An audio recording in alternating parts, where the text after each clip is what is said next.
Hey there, John Morris here, johnmorrisonline.com. Welcome back to another episode of the John Morris Show. All right, so my wife and I, we have this game we play whenever we meet.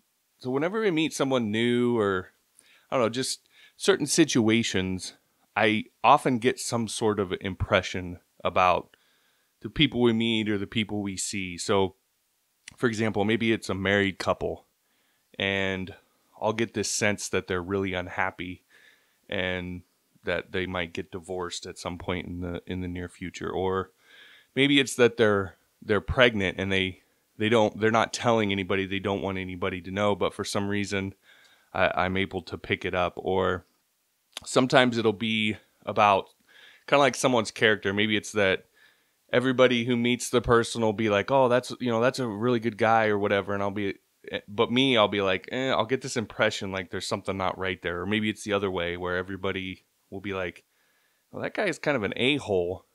I'll be like, no, I think, maybe on the surface, but I think they're actually a really good, he's a really good dude or whatever. I always get some sort of impression.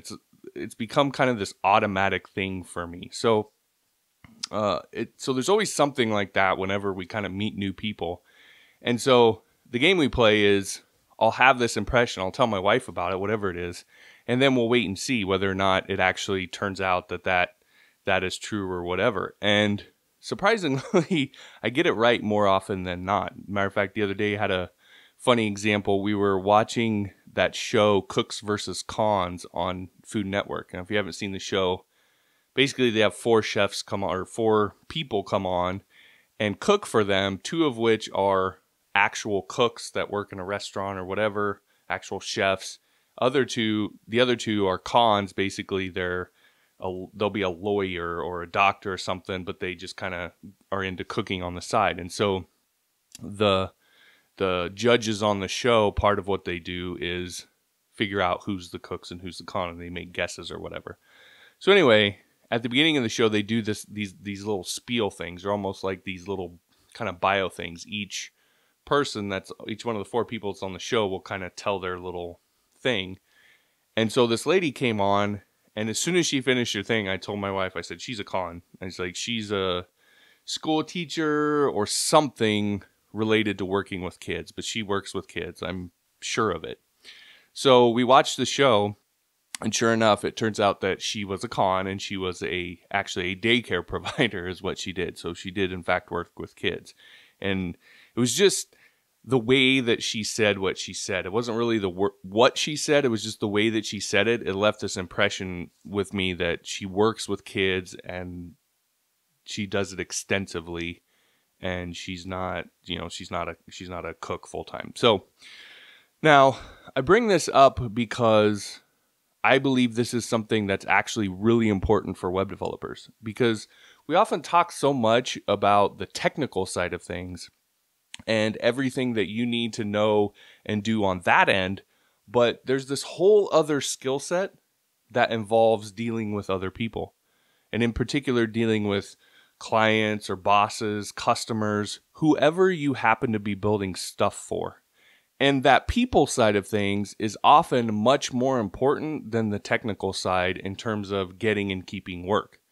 In fact, I know developers who actually know very little coding. They're not super technical coders, but they've had long, successful careers because they're really easy to work with. People hire them not because they're this super awesome coder, but happen to be a jackass. They hire them because they're nice people. They like dealing with them, and people just tend to deal with people that they like to work with. And so they will overlook the lack of this super awesome skill and work around those things to deal with someone who is pleasant and easy to deal with and work with. So reading people is a big part of that people skill set. And the nice thing about it is that it's a skill. So it's not something that you're just born with or you just have to have. You can actually learn it. I happen to learn it selling shoes. And that kind of face-to-face sales will teach you that thing very, very quickly, because otherwise you'll suck at it and you'll lose your job. So that's where I happen to learn it and happen to practice it and get good at it. But it really is just kind of simple things, like the words someone uses, or the way they say something, or their eyes.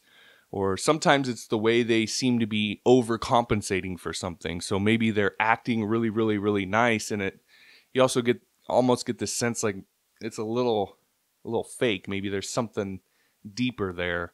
Or you can tell they're anxious and they're trying to hide it, and you start to ask yourself, well, why? What's going on there? So if you know just like a little bit of psychology and you pay attention to people, not just the words that they say and the impression they're trying to leave, but you try to really look deeper beyond that to get a read of where they're actually at. And again, you know a little bit of psychology, then you can get really, really, really good at reading people.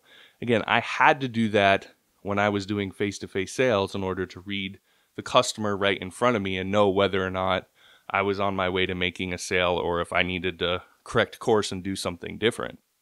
But again, anybody can learn how to do that. And then once you do, you can use it.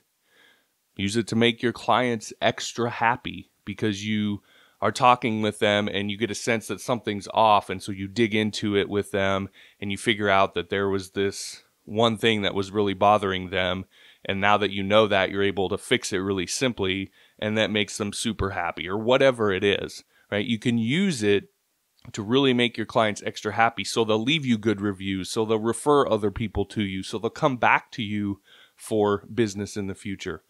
Those simple little things and this skill of being able to read people and pick up on that can make a really, really huge difference in your business long term by turning the dial in your favor, so to speak, in those little moments that make the difference between whether or not you get a referral, and etc. So you can use it for that. You can use it to, if you're working at a regular tech company, you can use it to make your boss like you, or you can use it to help you get more customers for your app. Whatever it is that you're doing, the ability to read people is, I believe, a critical skill.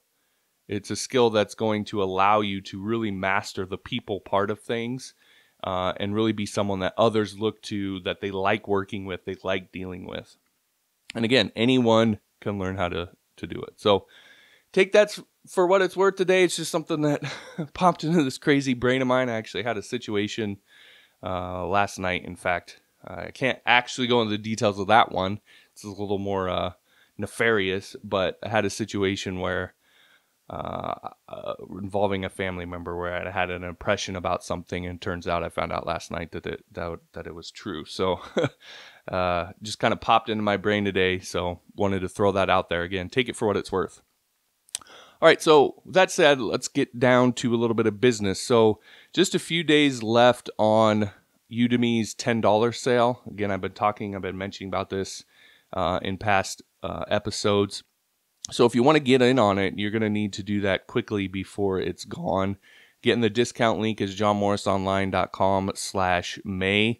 Just go to that link. That'll trigger the site-wide discount, and then from there you can search around for the topics that you need to learn. Dev topics. You could probably, well, I know you can. There are courses on there for freelancing, and that'll talk a lot about working with clients and what we've talked about today. Or if you need to learn some HTML or responsive design, or all sorts of stuff over there that you can learn. And the nice thing about it is you get lifetime access to the courses. So what a lot of people do is during these deals, they'll go over there and they'll grab 5 or 10 courses, knowing that they're not going to take all of those courses now, or maybe even in the next year.